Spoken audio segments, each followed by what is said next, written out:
Magandang araw mga bata! Class, napapansin niyo ba na parang mas mainit ang panahon ngayon? At napapansin niyo rin ba na parang mas malalakas at madalas ang bagyo tuwing tag-ulan? Kung oo ang iyong sagot, hindi ka nag-iisa. Lahat tayo ay naaapektuhan. Kaya sa episode na ito, pag-uusapan natin ang isa sa mga pinaka-importanting isyong pangkapaligiran ngayon. Ito ay ang climate change at global warming. Ngayong araw, simple lang ang mga tanong natin, pero sobrang bigat ng sagot. Ang unang magiging katanungan natin, una, ano ba ang pagkakaiba ng climate change at global warming? Pangalawa, ano ang mga sanhi at epekto nito? Pangatlo, at ano ang magagawa natin bilang kabataan para makatulong? Ano nga ba ang global warming at climate change? Unahin natin ang global warming. Ang global warming ay ang pagtaas ng average ng temperatura ng mundo. Sa madaling salita, umiinit ang mundo natin. Hindi lang basta summer, mainit, kahit tag-ulan, mainit pa rin. Ngayon, ang climate change naman ay mas malawak ito. Ito ang pangmatagalang pagbabago sa klima. Kabilang na ang hindi na regular ang panahon ng tag-ulan o tag-init, may lugar na palaging inuulan, may lugar rin na palaging tagtuyot, at minsan, mas madalas ang matinding bagyo. Kaya tandaan, ang global warming ay pag-init ng mundo. Ang climate change naman, mga pagbabago sa weather pattern. Pag-usapan naman natin ang mga sanhi at epekto. Ngayon, ano ba ang mga sanhi ng climate change at global warming?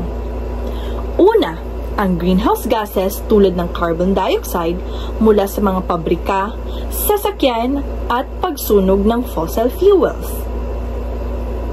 Pangalawa, ang pagkakalbo ng kagubatan.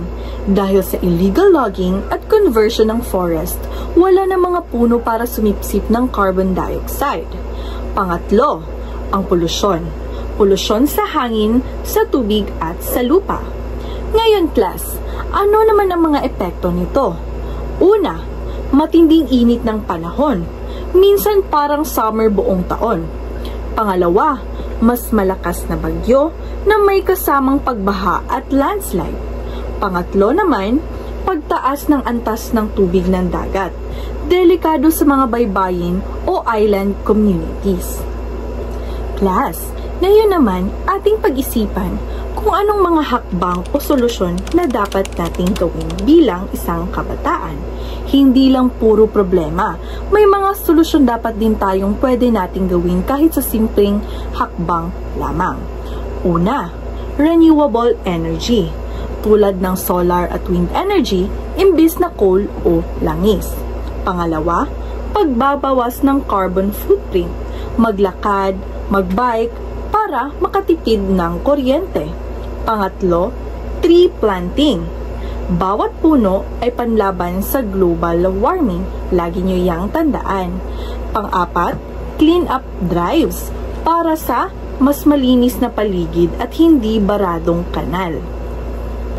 Class, ngayon, makinig kayo. Magkakaroon tayo ng mini activity o challenge. Handa na ba kayo? Kung oo, isulat ito sa inyong mga papel o notebook. Para sa magiging unang katanungan, ano ang pinakanararamdaman mong epekto ng climate change sa inyong lugar?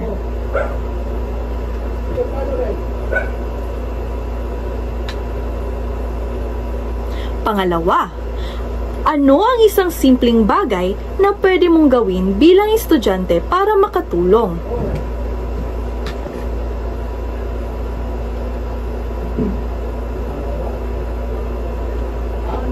Class, ngayong episode na ito, natutunan natin na ang global warming ay ang pagtaas ng temperatura ng mundo.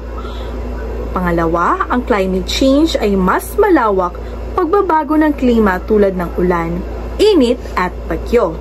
Ang mga sanhi ay ang polusyon, deforestation at greenhouse gases. Ang mga epekto naman ito ay sobrang init, malakas na bagyo at pagtaas ng tubig dagat. At panghuli, meron tayong mga solusyon katulad ng renewable energy, tree planting at simpleng disiplina sa kalikasan. Class, palagi nating tandaan na ang global warming at climate change ay malaking hamon na dulot ng tao at kalikasan. Maraming gawain natin tulad ng pagsusunog ng fossil fuels at pagputol ng mga puno ang nagpapalala nito. Dahil dito, lumalala ang init ng mundo at nagdudulot ng matinding pagbaha, tagtuyot at pagbabago sa klima. Bilang isang mamamayan, dapat tayong maging mapagmatyag sa ating mga gawain. Mahalaga rin na alagaan natin ang ating kalikasan sa simpleng paraan gaya ng pagtatanim ng puno at tamang pagtatapon ng basura. Kung magtutulungan tayo, mas mapoprotektahan natin ang mundo para sa susunod na henerasyon. Class, sa ating episode 3, tatalakayin natin ang isang isyong malapit sa ating pang-araw-araw na buhay. Ito ay ang solid waste management. Paano nga ba natin dapat pangalagaan ang ating basura? Kaya huwag ninyong kalimutan, ang simpleng aksyon kapag pinagsama-sama ay may malaking epekto. Kita-kits sa susunod na episode ng SPMT Educational Series!